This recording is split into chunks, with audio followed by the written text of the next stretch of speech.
दोस्तों, दुनिया में अलग अलग जगहों पर इंसान को योद्धा बनाने के लिए अलग अलग तरीकों का इस्तेमाल किया जाता है। लोगों को अलग अलग तरह की सेल्फ डिफेंस की ट्रेनिंग दी जाती है ताकि किसी भी प्रकार की मुसीबत आने पर वो अपनी रक्षा खुद कर सके। इसी वजह से दुनिया भर में हजारों लाखों लोग हर साल सेल्फ डिफेंस की ट्रेनिंग लेते हैं, लेकिन जो ट्रेनिंग शाओलिन मोंक्स की होती है वो शायद ही किसी और की होती होगी। कई सालों की कड़ी ट्रेनिंग से गुजरने के बाद ये शाओलिन मोंक्स ऐसे योद्धा बन जाते हैं जिन्हें हरा पाना अच्छों के बस की बात नहीं होती। लेकिन आखिर क्यों एक शाओलिन मोंक को हराना इतना मुश्किल है? तो अपने इस सवाल का जवाब पाने के लिए आपको ये वीडियो पूरा देखना होगा, क्योंकि वीडियो देखने के बाद आप खुद ही समझ जाएंगे कि आखिर क्यों शाओलिन मोंक को दुनिया का सबसे खतरनाक योद्धा कहा जाता है और क्यों इन्हें हरा पाना इतना मुश्किल है।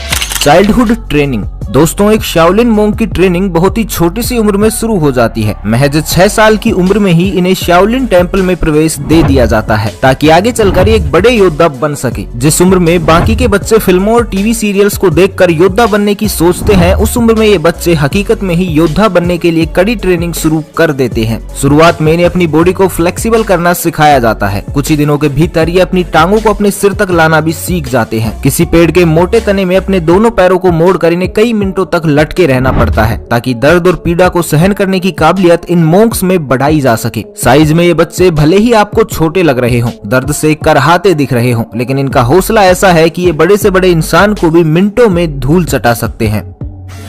Steel body. दोस्तों, शरीर को लचीला और नाजुक बनाने के बाद अब बारी आती है इस बॉडी को स्टील बॉडी में तब्दील करने की। हर दिन ट्रेनिंग और प्रैक्टिस करके एक शाओलिन मोंक अपने आप को बेहतर से बेहतर बनाने की कोशिश में लगा रहता है। गला हमारे शरीर का सबसे नाजुक हिस्सा होता है। ऐसे में शाओलिन मोंक सबसे ज्यादा काम अपने गले पर ही करते हैं। हर दिन असहनीय दर्द और ट्रेनिंग से गुजरते हुए ये अपने गले की नसों को इतना मजबूत कर लेते हैं कि मजबूत से मजबूत लाठी के वार से भी इनके गले को कोई नुकसान नहीं पहुँचता। उल्टा वो लाठी ही बीच में से टूटकर अलग हो जाती है। गले के साथ साथ ही अपनी उंगलियों को भी मजबूत बनाने के लिए ऐसा ही तरीका अपनाते हैं जिसे सुनने मात्र से आपकी हालत खराब हो सकती है। दरअसल अपनी उंगलियों को मजबूत बनाने के लिए एक शाओलिन मोंक 2 वजनी रोलर्स के बीच अपनी उंगलियां रखता है और फिर ऊपर से इस रोलर पर प्रेशर डाला जाता है। दोस्तों, जब भी हमारी कोई उंगली किसी छोटे से गेट में आ जाती है तो हम दर्द के मारे झटपटाते फिरते हैं। तो हाई प्रेशर वाले रोलर्स के बीच में अपनी उंगली डालने पर इन शाओलिन मोंक्स का क्या हाल होता होगा ये आपने महसूस तो जरूर कर लिया होगा। लेकिन सिर्फ इतना ही नहीं, जहां आम इंसान को अपने दोनों हाथों पर पुशअप्स लगाने में भी दिक्कत होती है, तो वहीं शाओलिन मोंक अपनी दोनों उंगलियों पर पुशअप्स करते हैं। ये अपनी उंगलियों को इस कदर मजबूत बना लेते हैं कि अपनी उंगलियों से ये पेड़ के तने तक में भी छेद कर सकते हैं और अपने शरीर का पूरा वजन केवल एक उंगली पर रोक कर रख सकते हैं। इस एक्सरसाइज को डायमंड फिंगर या आयरन फिंगर एक्सरसाइज के नाम से जाना जाता है। उंगलियों और गले को मजबूत बनाने के साथ साथ शाओलिन मोंक अपने शरीर के छोटे से छोटे हिस्से पर भी काम करते हैं। इवन अपने प्राइवेट पार्ट्स को ये इतना मजबूत कर लेते हैं कि फिर आप इस जगह पर इन पर पत्थर से हमला करें या लाठी से, एक शाओलिन मोंक को इस बात से कोई फर्क नहीं पड़ता। लेकिन ये सब यूं ही नहीं मिलता, बल्कि सालों की कड़ी मेहनत और दर्द से गुजरने के बाद जाकर मिलता है एक शाओलिन मोंक को चट्टान सा मजबूत शरीर और पहाड़ सा मजबूत हौसला।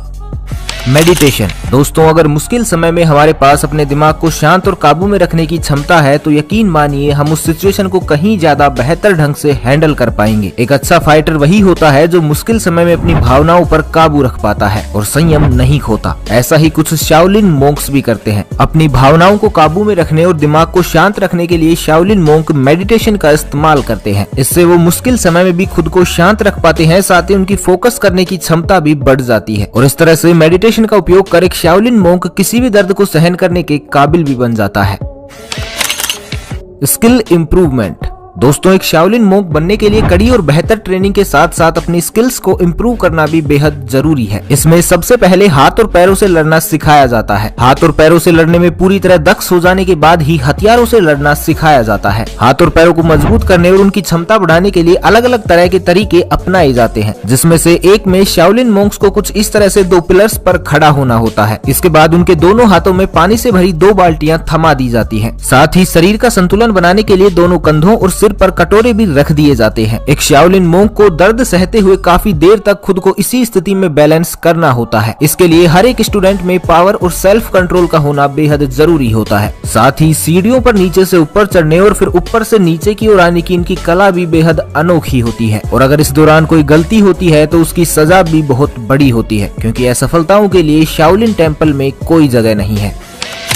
Final examination. दोस्तों, हर इंसान की काबिलियत को मापने व परखने के लिए परीक्षा ली जाती है। हम सब भी बचपन से ही स्कूल और कॉलेज में परीक्षाएं देते आए हैं। इवन इसके बाद भी जॉब लेने के लिए हमें परीक्षा देनी पड़ती है, और अगर हम किसी परीक्षा में फेल हो जाते हैं तो 1 साल बाद ही हमें वापस से उस परीक्षा में बैठने का मौका भी मिल जाता है। लेकिन शाओलिन टेम्पल में ऐसा नहीं होता। एक बार फेल हो जाने के बाद 3 साल बाद ही उन्हें ये मौका फिर से मिल पाता है। इसी कारण इस परीक्षा में पास होने के लिए मोंक्स कड़ी मेहनत करते हैं। अंतिम परीक्षा में उन्हें एक ऐसी स्टाइल में परफॉर्म करना होता है जिसमें उन्हें सबसे ज्यादा महारत हासिल होती है, यानी उस स्टाइल में उन्हें कोई भी मात ना दे सके। दोस्तों, इस फाइनल एग्जाम में पास होने वाले मोंक्स की संख्या बेहद कम होती है, क्योंकि इतनी कठिन ट्रेनिंग को पास कर पाना हर किसी के बस की बात नहीं होती। और कुछ इस तरह से सालों की कड़ी ट्रेनिंग और असहनीय दर्द को झेलकर अंतिम परीक्षा पास करने के बाद तैयार होता है एक योद्धा, शाओलिन मोंक, जिसे हरा पाना हर एक योद्धा का सपना होता है। लेकिन ज्यादातर योद्धाओं का ये सपना ही रह जाता है, क्योंकि इतनी कड़ी ट्रेनिंग से गुजरने के बाद इन्हें हरा पाना किसी के भी बस की बात नहीं होती। तो दोस्तों, अब तो आप ये समझ ही गए होंगे कि आखिर क्यों शाओलिन मोंक दुनिया के सबसे खतरनाक योद्धा हैं और क्यों इनको हराना आसान नहीं है। तो आपको ये वीडियो कैसा लगा हमें कमेंट बॉक्स में जरूर बताइएगा। तो बस आज के लिए इतना ही, मिलते हैं अगले वीडियो में। तब तक के लिए खुश रहें, मस्त रहें, हंसते रहें। भगवान करे आप सभी का दिन शुभ हो।